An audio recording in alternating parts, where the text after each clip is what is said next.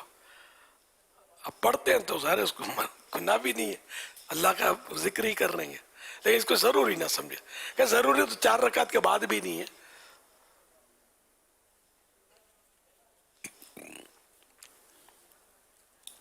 ایسوں کو روکا بھی نہ جائے. روکیں گے پھر ہمارا حوالہ دیں گے کہ انہوں نے تو کہا کہ ایسا کچھ نہیں ہے، تو پھر وہ پوری بات تو وہ سنیں گے نہیں نہ آپ پوری بات سمجھا سکیں گے، تو کہیں مطلب ان کو بیچاروں کو غلط فہمیاں نہ ہو جائے.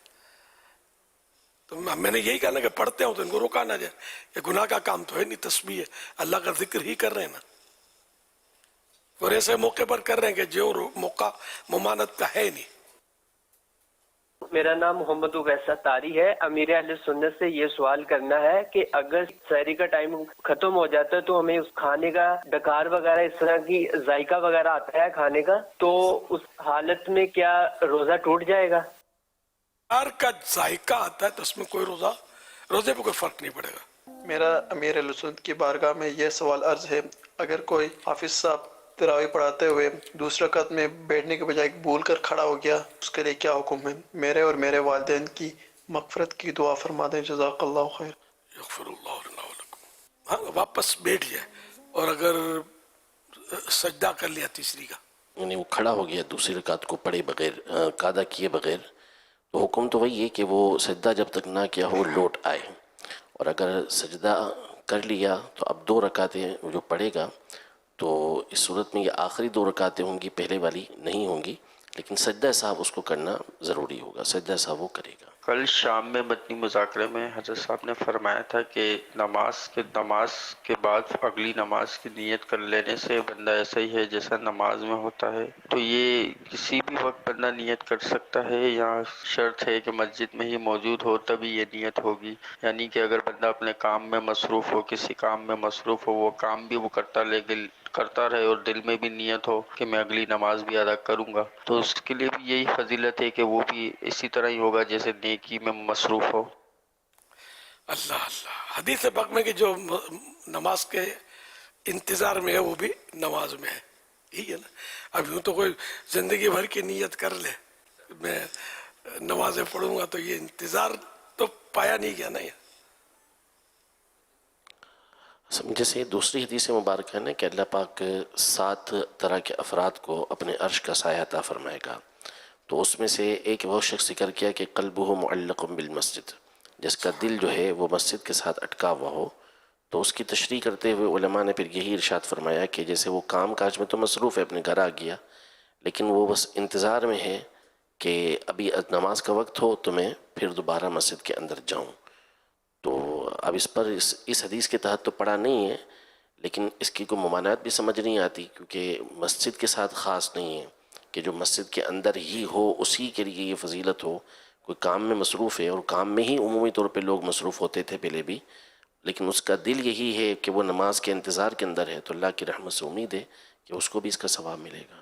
اور اسلامی بہنیں جو وہ تو مسجد میں آ نہیں پاتی، تو وہ جہاں بھی ہیں، تو یہ کہ پھر نماز کے ساتھ دل معلق ہو. انتظار میں اس کی انتظار کی کیفیت ہے کہ بس وہ جیسے ٹائم ہو میں نماز پڑھوں.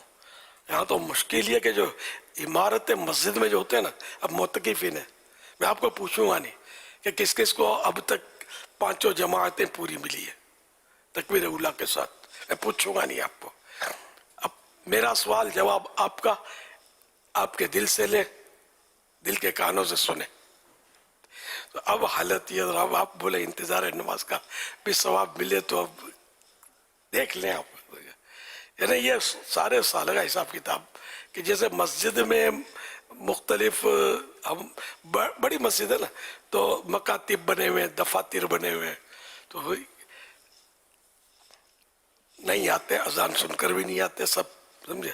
تو تصویب مستحب ہے، پہلے یہ نہیں تھی، یہ بدعت حسنہ ہے. تصویب کبھی دیکھا نہیں ہے کوئی اس کی مخالفت کسی نے کی ہو، کیونکہ نہ یہ میلاد شریف ہے نہ 11ویں شریف ہے، یہ کچھ اور ہی ہے، سمجھے. شاید تو اس کی کبھی میں نے مخالفت نہیں سنی. حالانکہ تصویب اور تصویب کیا ہے, سننے والوں کو تشویش ہو رہی ہے کہ یہ کیا بول رہا ہے. میں بتا دیتا ہوں آپ کو. تو تصویب جو ہے یہ بدعت حسنہ ہے, پہلے نہیں تھی اب ہے. تصویب یہ ہے کہ ایک تو اذان تو ہوتی ہے, یہ تو ہے منصوص حدیثوں میں, نماز تو دی ہی جاتی ہے, نمازوں کے لیے بلایا جاتا ہے اذان کے ذریعے. تو پھر جماعت سے کچھ دیر پہلے وہ مینشن کیا جاتا ہے, ان کو یاد دہانی کروائی جاتی ہے کہ آپ تو آ جاؤ. یہ ہے تصویب. تو رد المختار وغیرہ میں یا در مختار کے حوالے سے مطلب باہر شریعت میں کہ جیسے بلانے کے لیے وہ مائک میں الصلاۃ والسلام علیک یا رسول اللہ وغیرہ پڑھا جائے. تو اب یہ کہ ہمارے یہاں پہلے تصویب نہیں تھی فیضان مدینہ میں, ابھی ہمارے مسجدوں میں ہر جگہ نہیں ہوتی تصویب. فیضان مدینہ میں پھر یہ کہ بہت مطلب اس میں شاید سینکڑوں تو کم از کم ہوں گے وہ طرح طرح کے وہ جو کام ہوتے ہیں نا, تو ان کی توجہ دلانے کے لیے بھائی اب تو آ جاؤ جماعت تیار ہے. تو یہ پھر اٹھیں گے تو وضو کریں گے, تو پھر جو یہی حال معتکفین کا بھی ہوتا ہے جو بہت زیادہ ہے نا, تو ان میں ہر ایک 5 ٹائم کا نمازی پہلے سے ہوتا بھی نہیں ہے, تشریف لاتے ہی ہیں, نمازی بننے کے لیے آتے ہیں سمجھ لو. تو وہ تو ہو سکتا ہے کہ وہ آ بھی جاتے ہوں گے, لیکن پرانے نمازی جو ہیں وہ ہو سکتا ہے کہ غفلت بھی کر جاتے ہوں گے.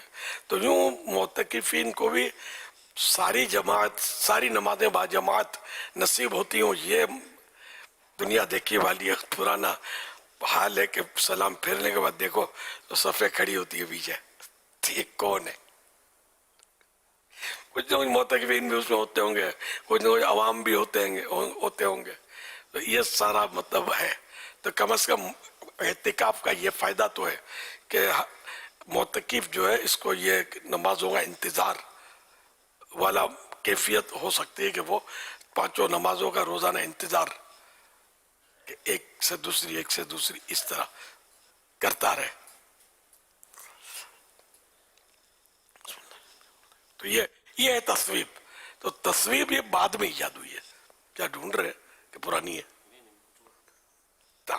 تو اب بعد میں ایجاد ہوئی ہے. تو یہ بدعت حسنہ ہے. جیسے اذان کے پہلے درود شریف پڑھا جاتا ہے, تو اس پر بھی کچھ مسئلہ بعضوں کو سمجھ میں نہیں آتا کہ یہ کیوں پہلے نہیں تھا اب کیوں. تو تصویب پہلے نہیں تھی اب کیوں. تصویب کا اب ہو سکتا ہے تصویب کا بھی بولے کہ یہ بھی نہیں ہونی چاہیے, ٹھیک ہے, تو کیا کر سکتے ہیں. تصویب ہونی چاہیے یاد دہانی نمازوں کے لیے. علماء نے اس کو رائج کیا, عوام نے نہیں رائج کیا. یہ بھی صدیوں سے مطلب تصویب کا بھی یہ رواج چلا ہے, آج کل کا نہیں ہے. دعوت اسلامی نے جاری نہیں کیا اس کو. ہمارے بزرگوں نے, علماء نے, جن کو یعنی مسلمہ جو مطلب یا متفقہ علماء ہیں, انہوں نے رائج کیا. الحمدللہ.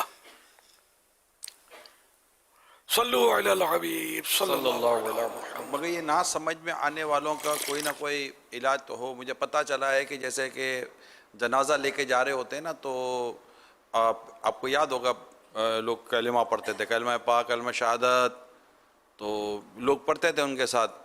تو اب سنا ہے کہ کچھ ایسا ہو گیا ہے کہ اب یہ کلمہ پڑھنے پر بھی منع کرتے کہ نہیں, زور سے نہیں پڑھو, چھوڑ دو, یعنی جس کو پڑھنا وہ پڑھتا رہے گا, آپ نہیں پڑھو. تو یہ بھی ابھی ہو گیا ہے کلمہ وغیرہ کے تعلق سے. کلمہ پاک, کلمہ شہادت یہ پڑھتے ہیں لوگ, تو ان کو سن کر لوگ پڑھتے ہیں. ان کو کیا ان کو بھی روکا جاتا ہے؟ ہاں, ان کو بھی روکا جا رہا ہے. کلمہ شہادت مت پڑھو.